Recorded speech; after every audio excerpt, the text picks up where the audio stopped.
Sebelum menonton, jangan lupa like, subscribe, dan tekan tombol lonceng. Selamat menyaksikan.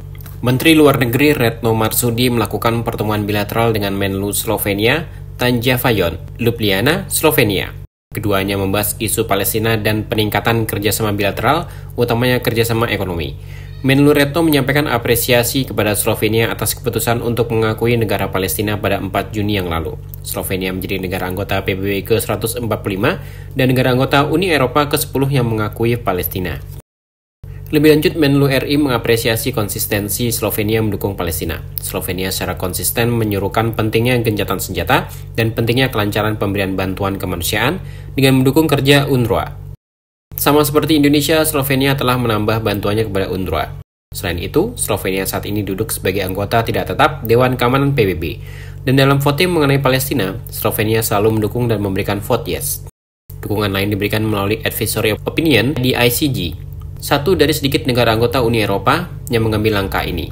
Indonesia juga telah memberikan advisory opinion, baik tertulis maupun oral di depan ICJ. Slovenia dan Indonesia berusaha untuk menyambung kembali, reconnect hubungan bilateralnya. Tidak saja reconnect, tetapi juga bertekad untuk memperkuatnya. Dalam kunjungan saya kali ini, saya secara langsung menyampaikan apresiasi Indonesia atas keputusan Slovenia untuk mengakui negara Palestina pada 4 Juni yang lalu. Slovenia menjadi negara anggota PBB ke-145 dan negara anggota Uni Eropa ke-10 yang mengakui Palestina. Saya sangat apresiasi bahwa Slovenia telah memutuskan untuk berada pada sisi sejarah yang benar. Hal ini menunjukkan kepemimpinan dan konsistensi Slovenia dalam menghormati hukum internasional dan piagam PBB, termasuk untuk kasus Palestina secara konsisten. Slovenia juga secara konsisten menyerukan pentingnya gencatan senjata dan pentingnya kelancaran pemberian bantuan kemanusiaan. Slovenia secara konsisten juga mendukung kerja UNRWA. Dan seperti yang dilakukan Indonesia, Slovenia telah menambah bantuannya kepada UNRWA. Slovenia saat ini duduk sebagai anggota tidak tetap Dewan Keamanan PBB. Dalam voting selama ini mengenai Palestina, Slovenia selalu memberikan vote yes.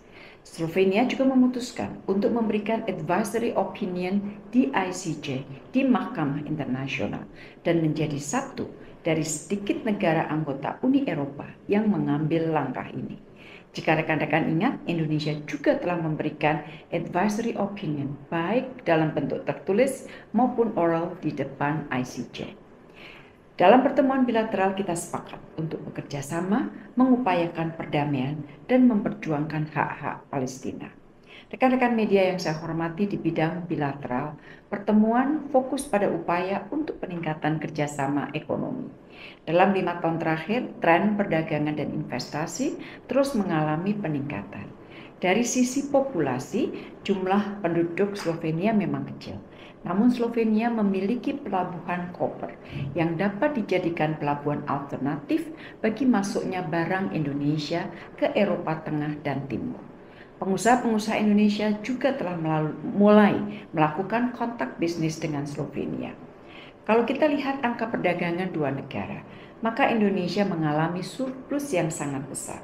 Sebagian besar ekspor Indonesia ke Slovenia adalah batu bara. Di dalam pertemuan kita bahas upaya diversifikasi perdagangan, termasuk di luar commodity base, seperti kertas, alas kaki, fiber buatan, mesin elektronik, apparel, plastik, buku cetak, kapas, dan juga kendaraan bermotor.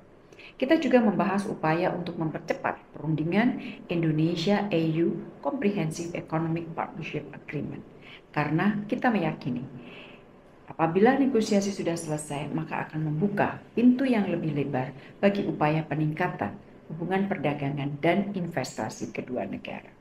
Saya juga mengundang Slovenia, khususnya para pemain bisnisnya, untuk hadir dalam Second Indonesia Europe Business Forum di Jakarta 7-8 Oktober dan Trade Expo Indonesia pada 9-12 Oktober.